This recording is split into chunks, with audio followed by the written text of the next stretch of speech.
안녕하십니까. 저는 황 작가입니다. 황 작가의 책 읽기, 제레드 다이아몬드가 쓴 총균세, 오늘은 제 7장을 읽어가도록 하겠습니다. 네, 오늘 다룰 7장의 내용은요, 야생 먹거리의 작물화입니다. 우리는 옛날에 수렵 채집민으로 우리가 기르지 않은 걸 채집해서 먹었는데, 이제 어떻게 우리가 기르게 되었는지를 살펴보도록 하겠습니다.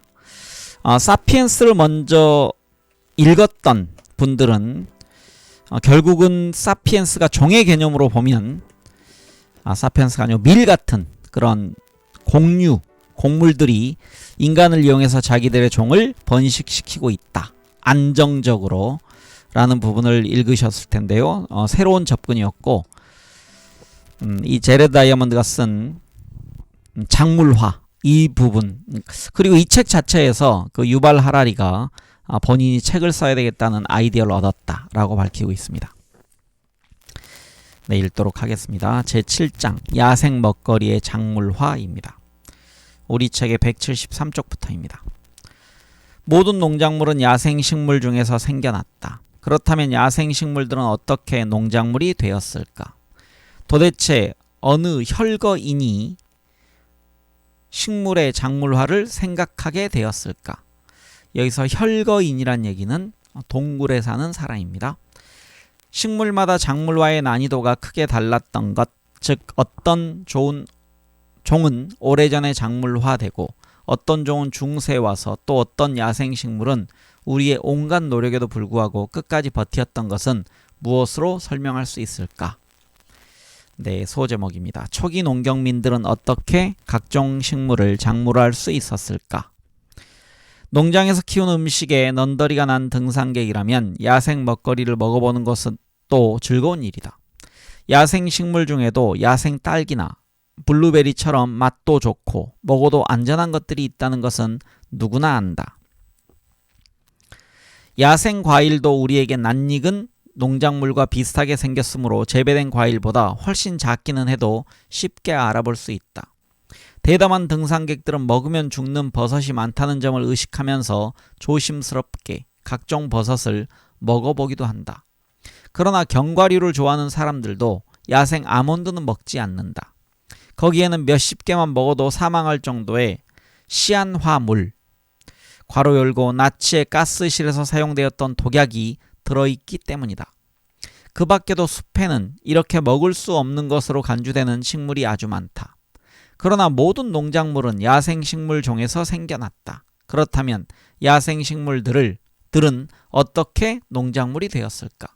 이 문제가 특히 알쏭달쏭해지는 것은 많은 농작물이 그렇듯 야생 조상이 아몬드처럼 치명적이거나 맛이 안 좋은 경우, 또는 옥수수처럼 농작물과 야생 조상의 생김새가 서로 판이하게 다른 경우다. 도대체 어느 혈거인이 식물을 작물화할 생각을 했으며 그 일은 어떻게 이루어졌을까? 식물의 작물화란 곧 어떤 식물을 재배함으로써 의식적으로든 무의식적으로든 인간 소비자에게 더 유용하도록 야생 조상을 유전적으로 변화시키는 일이라고 정의할 수 있다. 물론 오늘날의 농작물 개발은 전문적인 과학자들의 의식적이고 고도로 전문화된 노력으로 이루어지고, 그들은 현존하는 수백 종의 농작물에 대해 이미 잘 알고 있는 상태에서 또 다른 농작물을 개발하려 한다. 그 목표를 달성하기 위해 그들은 수많은 씨앗이나 뿌리를 심고 가장 우수한 표본을 가려내어 그 종자를 다시 심는다. 또한 유전학의 지식을 활용하여 좋은 변종을 만들고 심지어는 유전공학의 최신 기술로 유용한 특정 유전자를 옮겨 심기도 한다. 캘리포니아 주립대학 데이비스 캠퍼스에서는 하나의 학과 전체가 사과 재배 문제에 전념하고 있으며 또 다른 학과는 포도와 포도주에만 매달리고 있다. 여기서 학과 이름이요, 과실재배학과, 그리고 포도재배 및 포도주학과 이렇게 되어 있습니다. 그런 특정한 학과가 있다고 합니다. 그러나 식물의 작물화 역사는 10,000년 이상 거슬러 올라간다. 물론 초기 농경민들은 분자유전학의 기술을 사용하지 않았다. 더구나 최초의 농경민들에게는 새로운 농작물을 개발할 때 본보기로 삼을 만한 기존의 농작물도 전혀 없었다. 그러므로 자기들이 하는 일에서 멋진 결과를 얻으리라는 것은 예상하지 못했을 것이다. 그렇다면 초기의 농경민들은 어떻게 자기도 모르게 각종 식물을 작물화하게 되었을까? 자기가 무엇을 하고 있는지도 모르는 가운데 어떻게 독이 있는 아몬드를 안전하게 바꿔놓을 수 있었을까? 전보다 더 크게 만들거나 독을 감소시키는 것 말고 그들은 야생식물에 실제로 또 어떤 변화들을 일으켰을까? 주요 농작물만 보더라도 작물화 시기는 각각 크게 다르다. 완두콩은 BC 8000년경에 작물화되었고 올리브는 BC 4000년경에, 딸기는 중세에 들어와서, 그리고 피카는 1846년에야 겨우 작물화되었다. 오늘날에는 도토리를 따려고 떡갈나무를 찾아다니는 사람들도 있다. 그처럼 수백만의 사람들에게 맛있는 음식을 제공하는 귀중한 야생식물이지만 세계의 많은 지역에서는 오늘날까지 재배되지 않고 있는 식물들도 많다. 무엇 때문에 어떤 식물들은 다른 식물보다 작물화하기가 훨씬 쉽거나 더 매력적으로 보였을까? 어째서 올리브 나무는 석기 시대의 농경민들에게 굴복했고 왜 떡갈나무는 뛰어난 농경학자들조차 좌절시키고 있는 것일까? 네, 다음 소제목은 초기 식물의 무의식적 작물화입니다. 먼저 식물의 관점에서 작물화를 살펴보는 것으로 시작하자. 식물 쪽에서 본다면 우리는 무의식 중에 식물을 작물화했던 수천 종의 동물 한가운데 한 종일 뿐이다. 인간을 포함한 모든 동물종이 그렇듯이 식물도 자손이 잘 자라서 부모의 유전자를 전할 수 있는 지역의 자손들을 퍼뜨려야 한다. 그런데 어린 동물들은 걷거나 날아서 흩어질 수 있지만 식물은 그렇게 하지 못하므로 어떻게든 다른 매개를 통해 움직여야 한다. 그래서 일부 식물들은 바람에 날리거나 물에 뜨도록 적응한 씨앗들을 갖게 되었다. 또 많은 식물들은 씨앗을 맛 좋은 과육으로 감싸 그 과육을 색깔이나 냄새로 써 잘 익었다는 것을 널리 알려 동물들이 자기 씨앗을 운반하도록 만드는 계략을 쓴다. 배고픈 동물은 그 과일을 먹고 다시 읽겠습니다. 그 과일을 따먹고 다시 걷거나 날아가다가 부모 나무에게서 멀리 떨어진 곳에서 씨앗을 뱉어내거나 배설한다. 이 방법으로 씨앗은 수천 킬로미터나 멀리 운반될 수도 있다. 식물의 종자가 뱃속에서도 소화되지 않고 버틸 수 있다는 것. 그런데 배설물 속에서 발화한다는 것은 놀랍기만 하다. 비위가 약하지 않은 용감한 독자라면 실험을 통해 그 사실을 확인할 수 있다. 게다가 많은 야생식물의 씨앗들은 동물의 뱃속을 통과해야만 발화할 수 있다. 예를 들어 아프리카산 박과 식물의 한 종은 하이에나를 닮은 흑돼지에게 먹히는 일에 기막히게 적응하여 대부분 흑돼지의 배설 장소에서 자라난다. 여기서 흑돼지는요, 남아프리카에 분포하는 몸 길이 2m 정도의 동물이라고 되어 있습니다. 식물이 동물을 유인하는 한 예로서 야생 딸기의 경우를 보자. 딸기 씨가 여물지 않아서 아직 땅에 심어질 준비가 안 되었을 때 종자를 둘러싸고 있는 과육은 파랗고 시고 단단하다. 그러다가 씨가 다 익으면 과육도 빨갛고 달고 연해진다. 이렇게 딸기의 색깔이 변하는 것은 결국 개똥쥐바퀴 같은 새들이 그 딸기를 따먹고 날아가서 종자를 뱉어내거나 배설하도록 유인하는 신호인 것이다. 물론 딸기가 자기 종자를 퍼뜨릴 준비가 되었을 때에만 새들을 유인하겠다는 의식적인 계획을 가지고 있는 것은 아니다. 그리고 개똥집바퀴에도 딸기를 작물화하겠다는 의도는 없다. 딸기는 자연 선택을 통해 진화했던 것이다. 설익은 딸기가 파랗고 실수록 종자가 익기도 전에 새들이 딸기를 먹어서 종자를 망쳐버리는 일도 적어졌고, 잘 익은 딸기가 빨갛고 달수록 다 여문 종자를 멀리 퍼뜨려주는 새의 숫자도 많아졌다. 그 밖에도 무수한 식물의 열매가 특정 동물에게 먹혀 퍼뜨려지는 일에 적응했다. 딸기가 새에게 적응한 것처럼 도토리는 다람쥐에 적응했고 망고는 박쥐에, 그리고 일부 사초류는 개미에 적응했다. 이는 조상식물의 유전자를 소비자에게 더 유용하도록 개량하는 일이라는 점에서 식물의 작물화에 대한 우리의 정의를 일부 충족시킨다. 그러나 이러한 진화 과정을 개량이라고 말할 수는 없다. 새나 박쥐를 비롯한 동물 소비자들은 그 정의의 다른 부분을 충족시키지 못하기 때문이다. 즉, 동물들은 의식적으로 식물을 재배하지 않는다. 그와 마찬가지로 농작물이 야생식물에서 진화하던 초기의 무의식적인 단계에서는 의도적으로 재배되지 않는다. 다만 인간들이 자기 열매를 먹고 퍼뜨리도록 유인하는 방향으로 진화했을 뿐이다. 흑돼지의 배설 장소처럼 인간의 배설 장소도 최초의 무의식적 품종 개량자들의 실험장이었던 것이다. 네, 다음 소제목은 무의식적 작물화의 선택 조건들입니다. 배설 장소는 우리가 먹는 야생식물의 씨앗을 우발적으로 뿌리는 수많은 장소 가운데 하나에 불과하다. 먹을 수 있는 야생식물을 거두어 집으로 가져올 때 오는 도중이나 집 근처에서 일부를 흘리기도 한다. 어떤 열매는 종자가 아직 멀쩡한데도 과육이 썩어버리는 바람에 먹히지도 못하고 쓰레기로 버려진다. 종자는 우리가 실제로 입에 넣는 과일의 일부이다. 예를 들자면 딸기 씨는 아주 작아서 그냥 삼킨 후에 배설하지만 다른 큰 씨앗들은 뱉어낸다. 우리가 씨앗을 뱉는 자리와 쓰레기장도 배설 장소와 더불어 최초의 농업연구소였던 셈이다. 그 중에 어떤 연구소에 종자가 떨어지든 간에 그 종자는 먹을 수 있는 식물 중에서도 단지 몇몇 개체, 그 다음에 가로가 좀 길게 있는데요. 어디까지인지 네, 그냥 읽겠습니다. 괄호가 안 닫혔네요. 네. 정말로 가로 열고가 있고 가로 닫고가 없습니다. 다시 읽어야 되겠습니다. 그래서 그 중에 어떤 연구소에 종자가 떨어지든지 간에 그 종자는 먹을 수 있는 식물 중에서도 단지 몇몇 개체, 괄호 열고 어떤 이유로든 우리가 즐겨 먹는 개체, 가로가 있습니다. 에서 나온 것일 때가 많았다.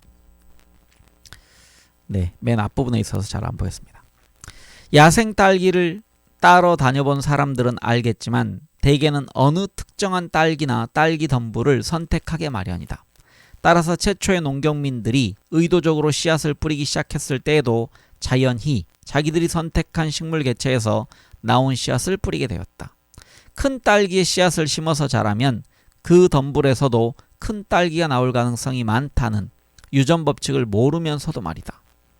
우리가 어느 후덥지근한 날에 여기 표기로는요, 후텁지근한 날에 모기떼에게 시달리며 고생스럽게 가시 덤불을 헤치고 다니는 것은 아무 딸기 덤불이나 다 좋아서가 아니다. 무의식적으로라도 우리는 어떤 덤불에 딸기가 많이 달려 있을지, 과연 그렇게 고생할 만한 가치가 있는 것인지를 결정한다. 그때의 무의식적인 기준에는 어떤 것들이 있을까? 물론 한 가지 기준은 크기다. 누구나 큰 딸기를 따기 바란다.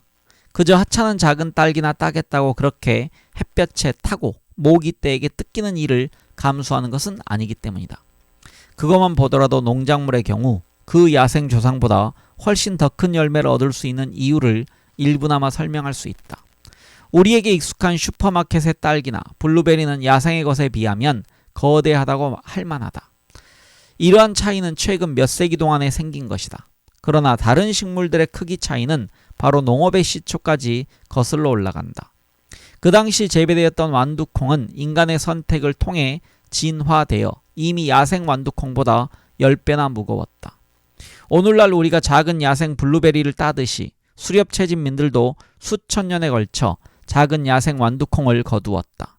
그러다가 가장 크고 먹음직스러운 야생 완두콩을 선택해 심는 일, 즉 우리가 말하는 농경이 시작되면서 자연히 세대를 거듭할수록 완두콩의 평균 크기도 점점 커졌다.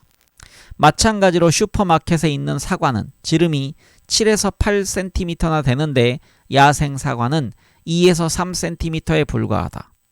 가장 오래된 옥수수는 자루 길이가 1에서 2cm에 불과했지만 1500년경 멕시코의 인디언 농경민들은 이미 15cm나 되는 옥수수를 개발했다.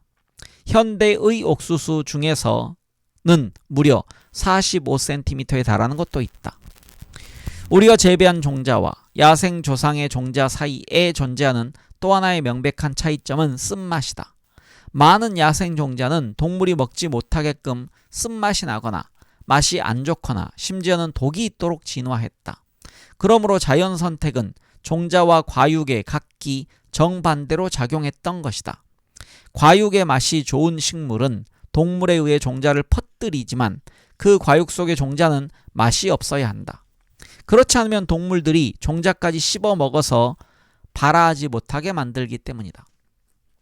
쓴맛이 나던 종자가 작물화를 통해 변화한 아몬드는 주목할 만한 예다. 야생 아몬드의 종자에는 대부분 지독한 쓴맛이 나는 아미그달린이라는 화학물질이 함유되어 있어 그것이 분해되면 이미 언급했듯이 시안화물이라는 독이 생긴다. 그 쓴맛의 경고를 무시하고 다짜고짜 야생 아몬드를 먹어치우는 바보는 죽을 수도 있다. 무의식적인 작물화의 첫 단계는 우선 먹을 수 있는 종자를 채취하는 일이다. 도대체 야생 아몬드를 작물화할 때는 어떻게 그 첫 단계를 거칠 수 있을까? 이 문제에 대한 설명은 어쩌다가 몇 그루의 아몬드 나무에서 유전자 하나에 돌연변이가 생겨 쓴맛이 나는 아미그달린을 합성하지 못하게 되었다는 것이다. 야생 상태에서라면 그런 나무는 새들이 발견하고 종자를 모두 먹어버리므로 후손조차 남기지 못하고 죽어버리기 십상이다. 그러나 초기 농경민들의 아이들이 배가 고파서 또는 호기심 때문에 주변의 야생식물들을 모두 먹어보면서 다니다가 결국 쓴맛이 없는 아몬드 나무를 발견하게 되었을 것이다. 오늘날 유럽의 농민들도 똑같은 방법으로 쓴맛이 아니라 단맛이 나는 도토리가 열리는 떡갈나무를 찾아내곤 한다. 고대의 농경민들은 이렇게 쓴맛이 없는 아몬드 종자들만을 처음에는 쓰레기장에서 무심코 그리고 나중에는 과수원에 의도적으로 심었을 것이다. 그리스에서 발굴된 고고학적 유적에서는 BC 8000년경에 이미 야생 아몬드가 나타난다. BC 3000년경 이전에 지중해 동부에서는 아몬드가 작물화되고 있었다.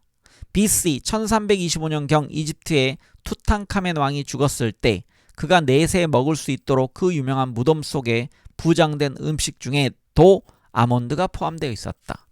리마, 콩, 수박, 감자, 가지, 양배추를 비롯하여 수많은 낯익은 농작물들도 그 야생 조상은 원래 쓴맛이 나거나 독이 있었다.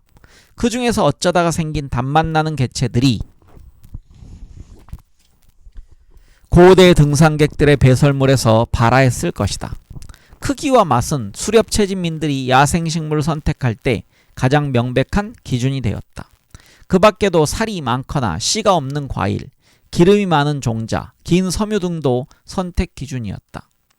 야생 호박이나 서양 호박, 지금 야생 호박은 스쿼시로 돼 있고요. 그 다음에 서양 호박은 펌킨으로 돼 있습니다. 우리한테는 두 개 다 호박이지만 구별합니다. 이렇게 다시 읽겠습니다. 야생 호박이나 서양 호박은 종자를 둘러싼 과육이 거의 또는 전혀 없었지만 초기 농경민들은 종자보다 과육이 훨씬 더 많은 호박이나 서양 호박을 선호했다. 바나나는 재배할 때 이미 오래전부터 과육만 있고 씨가 없는 것들이 선택되었다. 거기서 영감을 얻은 현대의 농학자들은 씨 없는 오렌지, 포도, 수박 등도 개발했다. 씨 없는 과일은 인간의 선택이 야생 과일에서 진화되었던 본래의 기능을 완전히 뒤집어 놓은 좋은 실례다. 자연 상태에서의 과일은 씨앗을 퍼뜨리는 매개물의 역할을 했기 때문이다. 그와 마찬가지로 고대에도 많은 식물 중에서도 기름이 많은 과일이나 종자가 선택되었다. 지중해 연안에서 제일 먼저 작물화된 과실수 중에는 BC 4000년경부터 기름을 얻기 위해 재배했던 올리브도 있었다. 경작된 올리브는 야생 올리브보다 열매가 컸을 뿐만 아니라 기름도 더 많았다. 고대 농경민들은 참깨, 겨자, 양귀비, 아마 등에서도 기름이 많은 종자를 골랐다. 근대의 식물학자들도 해바라기, 잇꽃, 모카 등을 가지고 똑같은 일을 했다. 최근에 와서 기름을 얻기 위해 모카를 개량했지만 물론 그 전에는 직물을 짜기 위한 섬유를 기준으로 모카를 선택했다. 그 섬유, 즉 생솜은 원래 모카씨에 붙은 털이었다. 남북아메리카와 구세계의 초기 농경민들은 각각 독립적으로 다른 종의 모카에서 긴 생솜을 선택했다. 아마와 대마도 직물을 짜기 위해서 재배했는데 섬유가 줄기에서 나왔으므로 이 경우에는 길고 곧은 줄기를 가진 개체가 선택되었다. 대부분의 농작물은 식량을 얻기 위해 재배되었다고 생각하는데 아마는 가장 오래된 농작물 중에 하나다. BC 7000년경 이전에 작물화되었다. 산업혁명 이후 모카와 합성섬유로 대체될 때까지 아마는 리넨을 짜는 유럽의 주된 섬유식물이었다. 네, 다음 소제목은 돌연변이 종자의 유연성과 자연선택입니다. 야생식물이 농작물로 진화되는 과정에서 생기는 변화에 대해 지금까지 설명한 것들은 열매 크기, 쓴맛, 과육의 양, 기름, 섬유의 길이 등 초기 농경민들이 실제로 확인할 수 있었던 특성이었다. 야생식물 중에서 그와 같이 바람직한 특징들을 유난히 많이 갖추고 있는 개체를 수확함으로써 고대인들은 무의식적으로 그 식물들을 널리 퍼뜨려 작물화의 기반을 닦았던 것이다. 그러나 그 밖에도 열매를 따는 사람들이 눈으로 확인하고 선택하지 못했던 중요한 변화가 적어도 4가지는 있었다. 이 경우에는 열매를 따는 사람들이 어떤 보이지 않는 이유 때문에 다른 식물은 수확하지 못하고 어쩌다가 구할 수 있는 식물들만을 수확함으로써 또는 식물에 작용하는 선택 조건들을 변경시킴으로써 변화를 야기시켰다. 그 같은 첫 번째 변화는 종자를 퍼뜨리기 위한 그것들만의 야생 상태에서의 기법에 영향을 미쳤다. 많은 식물들이 종자를 분산시키기 위한, 그리하여 인간들이 효율적으로 종자를 채취하지 못하게 하는 특수 기법을 갖고 있다. 그러한 기법을 갖추지 못한 돌연변이 종자들만이 수확되어 농작물의 선조가 되었을 것이다. 분명한 예는 완두콩으로 그 씨앗, 즉 우리가 먹는 완두콩은 꼬투리 속에 들어있다. 야생 완두콩이 발아하려면 우선 그 꼬투리에서 벗어나야 한다. 그러한 결과를 얻기 위해서 완두콩은 꼬투리를 터뜨려 콩을 땅바닥으로 쏟아보내는 유전자를 진화시켰다. 야생 상태에서라면 돌연변이 완두콩은 부모 식물에 달린 꼬투리 속에 갇힌 채로 죽어버리고 꼬투리가 터지는 개체만이 그 유전자를 후손에 전할 수 있었을 것이다. 그러나 그와 반대로 인간이 수확할 수 있었던 것은 꼬투리가 터지지 않고 그대로 달려있는 개체였을 것이다. 그러므로 일단 인간이 먹기 위해서 야생 완두콩을 집으로 가져오기 시작하면서부터 곧바로 유전자 하나의 그 돌연변이가 선택되기 시작했던 것이다. 터지지 않는 돌연변이가 선택되었던 식물은 완두콩 이외에도 렌즈콩, 아마, 양귀비 등이 있다.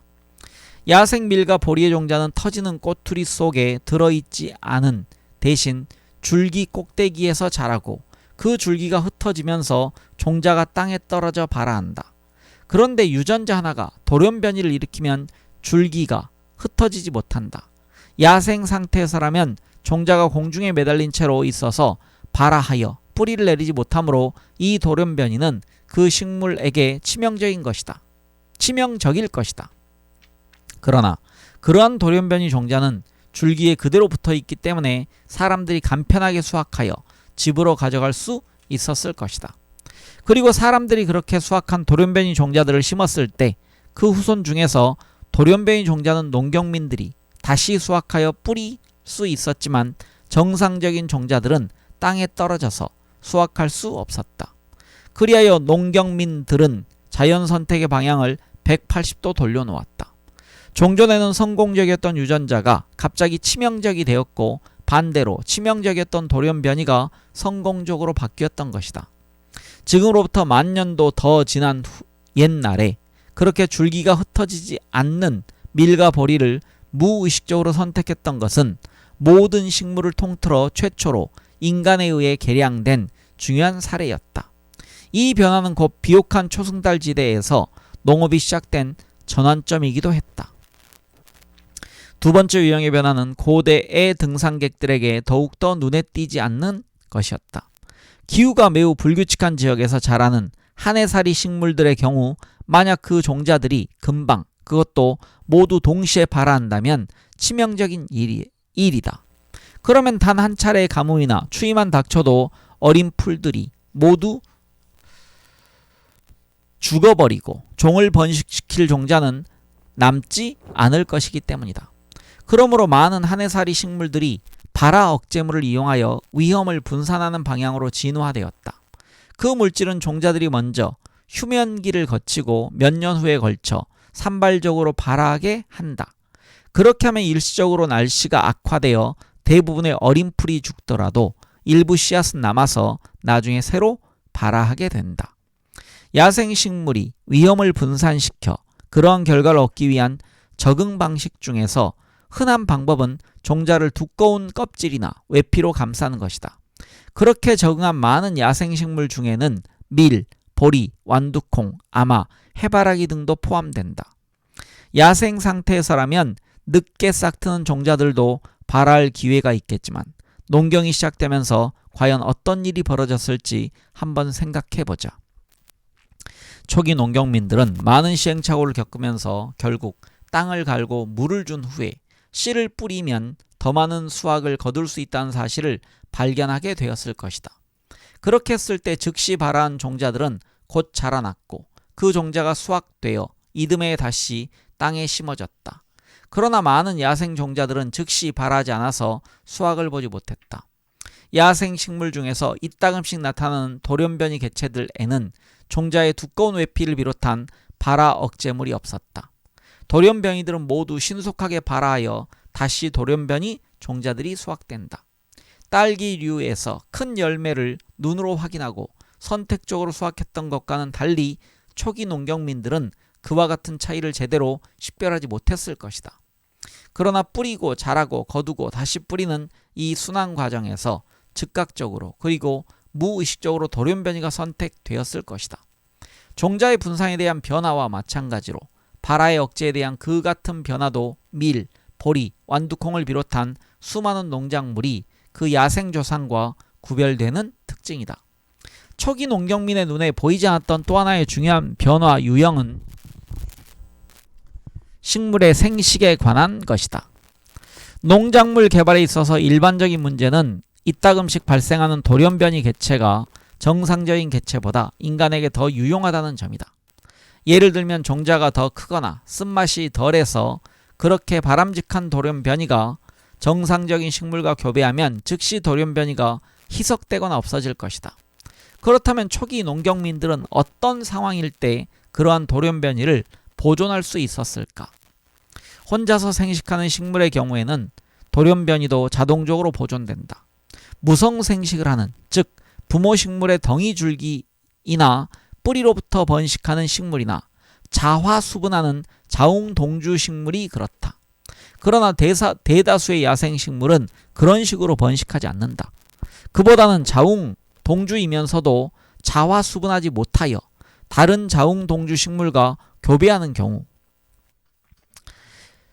즉 나의 숫꽃이나 수술이 너의 암꽃이나 암수를 수정시키고 너의 숫꽃이나 수술이 나의 암꽃이나 암수를 수정시키는 식의 경우나 모든 정상적인 포유류처럼 아예 암컷과 수컷의 개체로 분리되어 있는 경우가 많다.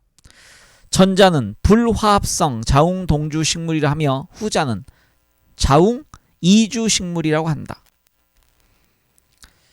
고대 농경민에게는 두 가지 다 골칫거리였다. 까닭도 모르면서 바람직한 돌연변이들을 금방 잃었기 때문이다.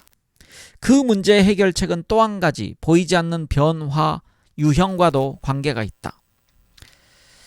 식물의 많은 돌연변이는 생식체계 자체에도 영향을 미친다. 어떤 돌연변이 개체는 가루바지를 하지 않아도 열매를 맺는다. 씨 없는 바나나, 포도, 오렌지, 파인애플 등이 그렇게 생겨난다. 또 어떤 돌연변이 자웅동주 식물은 불화합성을 잃어버리고 자화수분이 가능하게 되었다. 그러한 과정의 사례로는 서양 자두, 복숭아, 사과, 살구, 체리를 비롯한 많은 과일나무들이 있다. 포도는 암컷 개체와 수컷 개체로 분리되어 있는 것이 정상인데 어떤 돌연변이는 자화수분을 하는 자웅동주가 되었다. 그와 같은 방법들을 통하여 고대 농민들은 식물의 생식 생태를 전혀 모르면서도 처음에는 유망해 보이는 돌연변이었지만 그 후손은 쓸모가 없어 망각 속으로 사라지는 것을 극복했다. 결국 언제나 똑같은 결과를 낳고 다시 심을 만한 가치가 있는 유용한 농작물들을 얻게 되었던 것이다. 이상과 같이 농경민들이 식물의 여러 개체 중에서 선택할 때에는 크기와 맛처럼 식별 가능한 특성들만 기준이 되었던 것은 아니며 종자 분산의 기법, 발화 억제물, 생식 생태 등 눈에 보이지 않는 특성들도 함께 작용했다. 그 결과 각각의 식물은 제각기 다른 특성, 심지어는 정반대 특성을 기준으로 선택되었다. 해바라기 같은 식물은 다른 것들보다 훨씬 더 큰 종자가 선택되었고 바나나 같은 식물은 아주 작거나 있으나마나한 종자가 선택되었다. 양상추에서는 종자나 열매를 포기하는 대신 풍성한 잎을 선택했고 밀과 해바라기는 잎을 포기하고 종자를, 그리고 호박은 잎을 포기하고 열매를 선택했다. 특히 알아둘 만한 것은 하나의 식물종이 여러 가지 목적으로 다양하게 선택되어 서로 전혀 달라 보이는 농작물들이 생겨난 경우들이다. 가령 미트. 설명이 있습니다. 유럽 남부가 원산인 명아주과의 식물, 널리 이용되는 채소. 비트가 뭔지 아시죠? 무 비슷한 것 같습니다. 가령 미트는 바빌로니아 시대에 이미 잎을 쓰기 위해 재배되고 있었다. 그러다가 뿌리를 먹도록 개발되었고 18세기에 들어와서 다시 당분을 얻기 위해 사탕무로 개발되기도 했다. 양배추의 조상식물의 경우 원래 기름이 많은 씨앗 때문에 재배되었을지도 모른다. 양배추는 비트보다도 더 다양한 변화를 겪어서 각각 잎, 줄기, 새싹, 꽃봉오리를 목적으로 선택되었다. 여기서 잎은요, 현대 양배추와 케일, 줄기는 콜라비, 새싹은 쌍눈 양배추, 꽃봉오리는 꽃 양배추, 브로콜리 이렇게 되어 있습니다. 지금까지 살펴본 것들은 의식적으로든 무의식적으로든 농경민의 선택에 따라 야생식물이 농작물로 변형된 경우들이다. 다시 말해 농경민들은 먼저 야생식물의 특정 개체에서 나온 종자들을 선택하여 채소밭에 들여왔고 해마다 그 이듬해 다시 재배할 후손 종자들을 선택했다는 것이다. 그러나 식물이 스스로 선택한 결과로 변형이 생기는 경우도 많았다. 다윈의 자연선택이라는 말은 자연 조건에서 어떤 종의 일부 개체들이 다른 개체들보다 더 잘 생존하거나 더 성공적으로 번식하거나 또는 두 가지 모두에 해당한다는 뜻이다. 요컨대 차별적 생존 및 번식이라는 자연현상이 그러한 선택을 해주는 셈이다. 그러나 조건이 달라지면 그때부터는 또 다른 유형의 개체들이 더 잘 생존하거나 번식하여 자연적으로 선택되고 그로 인하여 종 전체가 진화적 변화를 겪게 된다. 그 예를 찾는다면 영국산 나방에게 발생했던 산업형 흑색증을 들 수 있다. 19세기에는 환경이 오염되면서 몸빛이 어두운 개체들이 밝은 개체들보다 상대적으로 더 많아졌다. 어둡고 더러운 나무에 앉아있는 어두운 색의 나방은 나무와 대조되는 밝은 색을 지닌 나방에 비하여 포식자의 눈에 덜 띄기 때문이었다. 산업혁명이 나방의 환경을 바꾸어 놓았던 것처럼 농경은 식물들의 환경을 변화시켰다. 채소밭은 땅을 갈고 비료를 뿌리고 물을 주고 잡초를 뽑아야 하는데 건조하고 비료도 주지 않는 산비탈과 성장 조건이 매우 다를 수밖에 없었다. 작물화된 식물에게 일어났던 변화 중에는 그렇게 조건이 달라져서 그 조건에서 유리한 개체의 유형도 달라지면서 생긴 변화가 많았다. 예를 들면 농경민이 채소밭에 조밀하게 종자를 뿌린다고 했을 때 종자 사이에서는 치열한 경쟁이 벌어진다.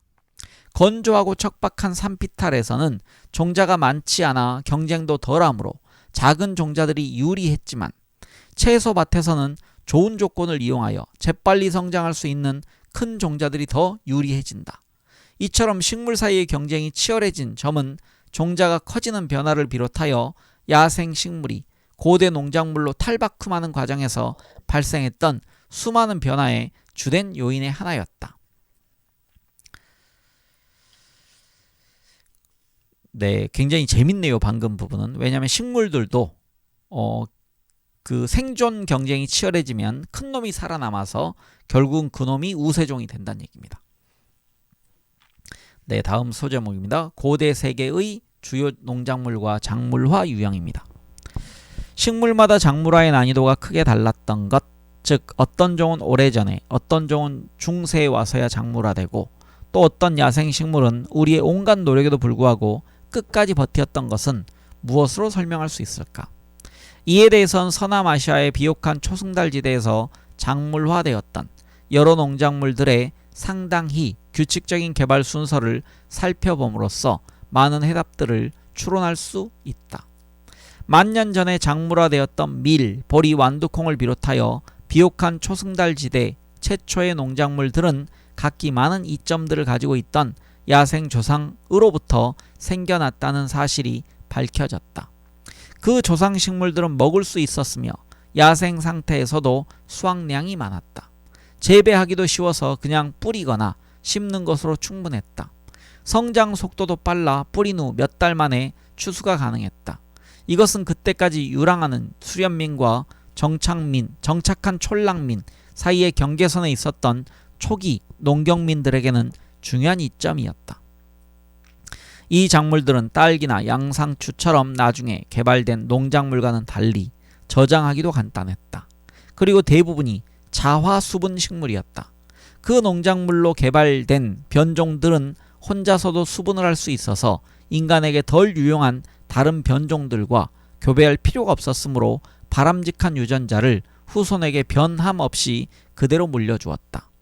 마지막으로 그 야생 조상들은 약간의 유전적 변화만 일으켜도 금방 농작물이 될 수 있었다. 가령 밀의 경우 줄기가 흩어지지 않고 종자가 일제히 신속하게 발하도록 하는 돌연변이만으로도 충분했던 것이다. 농작물 개발의 다음 단계에는 BC 4000년경에 작물화되었던 최초의 과실수 및 경과수가 포함된다. 그 중에는 올리브, 무화과, 대추, 야자, 석류, 포도 등이 있었다. 곡류나 콩류와 비교한다면 이 식물들은 심은 후 적어도 3년이 지나야만 식량을 거두기 시작할 수 있고 더구나 최대의 생산량을 거두려면 장장 10년이 걸릴 수도 있다는 단점이 있었다. 그러므로 이런 농작물을 재배한다는 것은 정착하여 촌락 생활에 완전히 몸을 맡긴 사람들에게만 가능한 일이었다. 그러나 이런 초기 과실류와 견과류도 그와 같은 농작물 중에서는 가장 재배하기 쉬운 것에 속했다.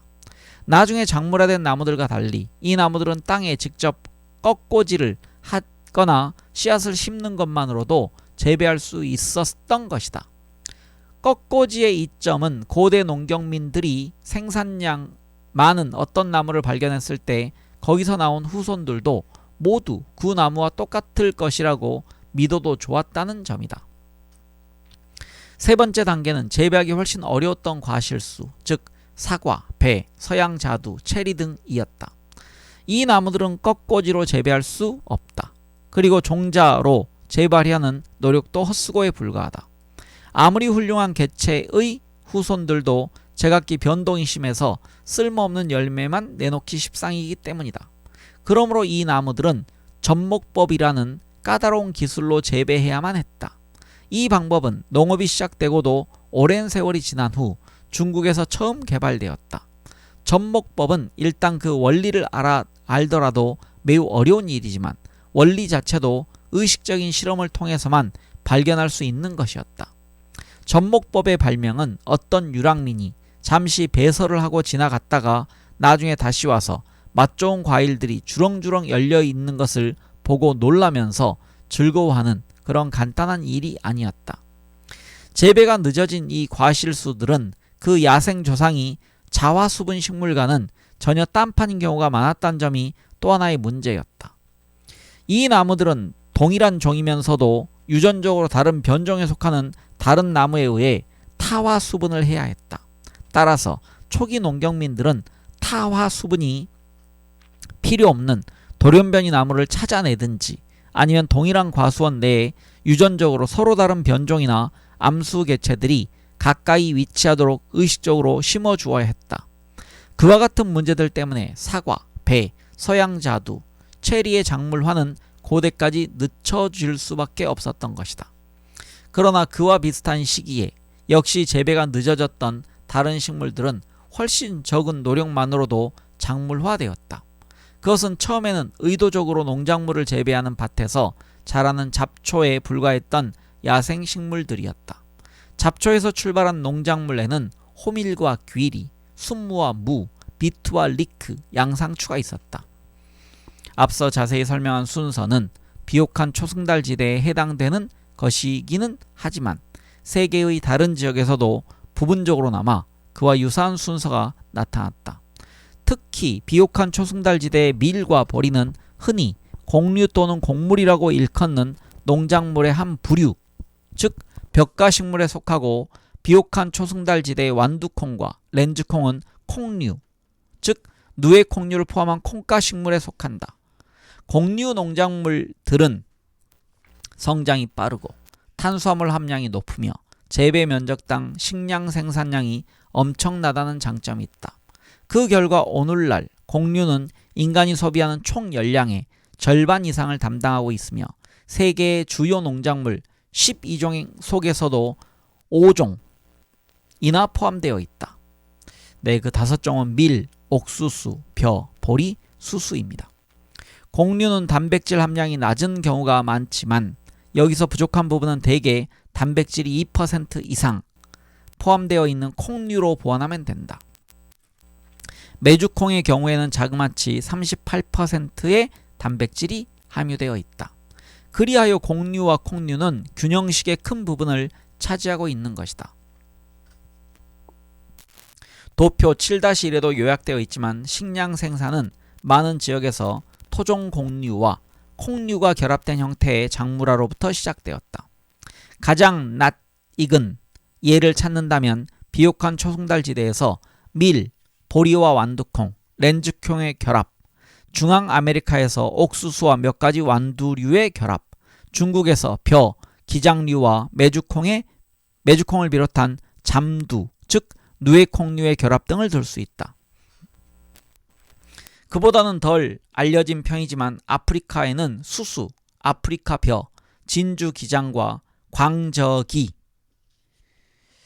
가로 열고 콩가의 식물로 열대 및 온대에서 재배하여 씨와 어린 깍지를 먹음. 그렇게 되어 있습니다. 그래서 다시 읽겠습니다.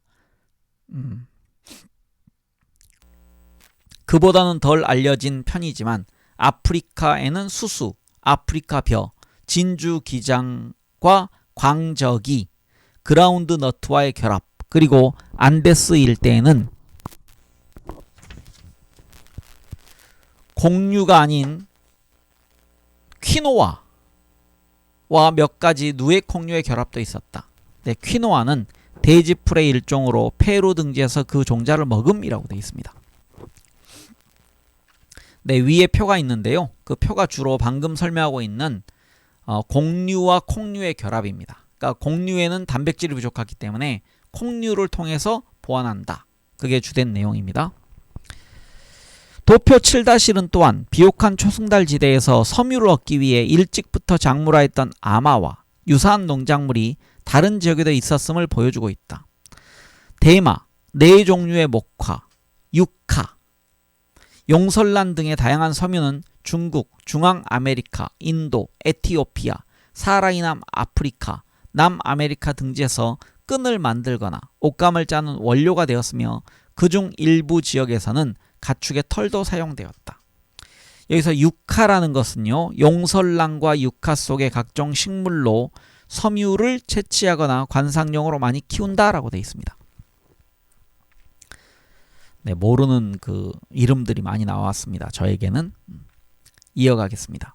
초기 식량 생산의 중심지 중에서 끝까지 섬유 작물이 없었던 지역은 미국 동부와 뉴기니밖에 없었다. 이렇게 유사한 농작물들도 있었지만 전 세계의 식량 생산 체계에는 지역에 따라 몇 가지 중요한 차이점도 있었다. 그중 하나는 초기의 대다수 농업 방식에는 살포식 파종과 단일 경작지, 그리고 나중에는 쟁기질이 포함되었다는 점이다. 즉 씨앗을 한 주먹씩 한꺼번에 뿌렸기 때문에 밭 하나가 한 가지 농작물만 심게 되었다. 소와 말 등의 대형 포유류가 가축화된 후에는 쟁기를 끌게 하여 동물의 힘으로 밭을 갈았다. 그러나 그 이전에는 쟁기를 끌 수 있는 동물이 가축화되지 못했다. 그러므로 밭을 가는 일은 언제나 사람이 막대기나 괭이를 손에 쥐고 직접 하는 수밖에 없었으며 종자도 한 줌씩 흩뿌리는 것이 아니라 한 톨씩 손으로 심어야 했다. 따라서 신세계의 밭은 단일 경작지가 아니라 여러 가지 농작물들을 함께 심는 혼합식 채소밭의 형태를 띠게 되었다. 또 하나의 중요한 농업체계의 차이점은 열량과 탄수화물의 주요 공급원에 대한 것이다. 이미 살펴본 바와 같이 많은 지역에서는 주로 곡류가 열량의 공급원이었다. 그러나 어떤 지역에서는 뿌리 작물이나 덩이줄기 작물이 곡류의 역할을 대신하거나 분담했다. 고대의 비옥한 초승달 지대와 중국에서 그 같은 농작물의 중요성이 무시해도 좋을 정도였던 것과는 대조적이다.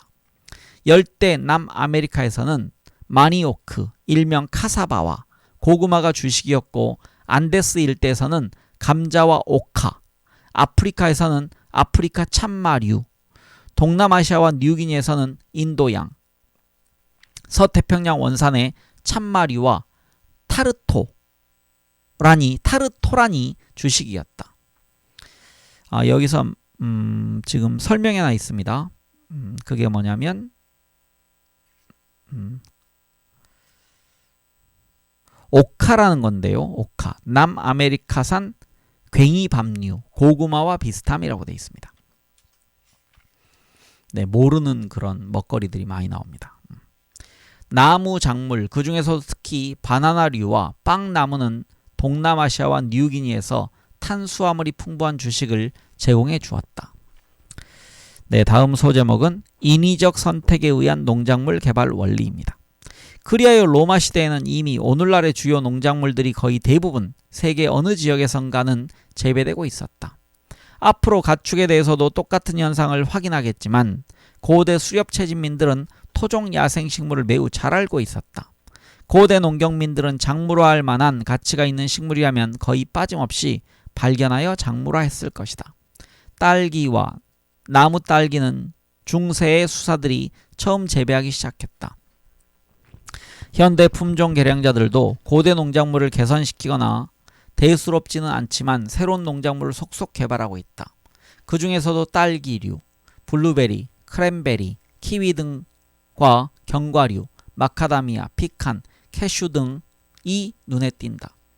그러나 이와 같이 근대 들어와서 개발된 농작물들은 밀, 옥수수, 벼 등의 고대 주식에 비하면 그 중요성이 그다지 크지 않았다.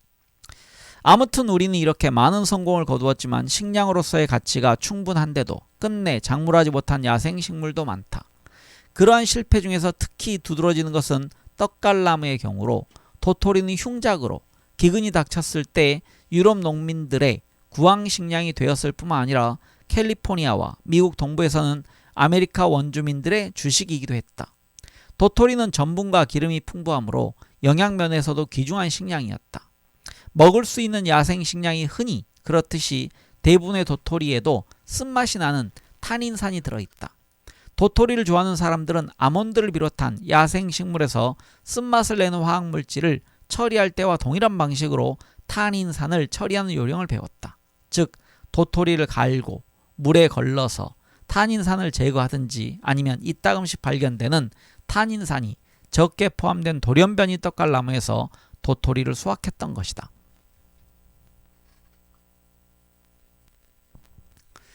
우리는 어째서 도토리처럼 소중한 식량 공급원을 작물화하지 못했을까?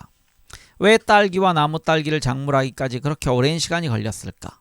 고대 농경민들은 접목법처럼 까다로운 기술도 훌륭히 사용할 수 있었다. 그런데 그 식물들은 어떤 점 때문에 작물화에 실패했을까? 알고 보면 떡갈나무는 처음부터 삼진을 먹고 들어갔던 셈이다. 첫 번째, 떡갈나무의 느린 성장 속도는 농경민들의 인내력을 소모시키기에 충분했다. 밀을 뿌리면 몇 달 만에 수확을 거둘 수 있고 아몬드를 심으면 3, 4년 만에 열매가 열리는데 도토리를 심어서 소출이 나오기까지는 10년 이상이 걸린다. 둘째로, 떡갈나무는 원래 다람쥐에게 맞는 크기와 맛의 열매를 만들어내도록 진화되었다. 그 녀석들이 바삐 도토리를 파묻고 파내고 까먹는 모습은 누구나 보았을 것이다. 그 과정에서 어쩌다가 깜빡 잊고 파내지 않으면 그 도토리에서 떡갈나무가 자라난다. 떡갈나무가 자라기에 적합한 곳이라면 거의 빠짐없이 해마다 수십억 마리의 다람쥐들이 각자 수백 개의 도토리를 퍼뜨리고 있다. 우리 인간은 도저히 원하는 도토리를 얻기 위해서 떡갈나무를 선택할 기회가 없는 것이다. 이처럼 성장 속도는 느리고 다람쥐는 재빠르다는 문제점은 너도밤나무와 히코리나무의 경우에도 적용된다.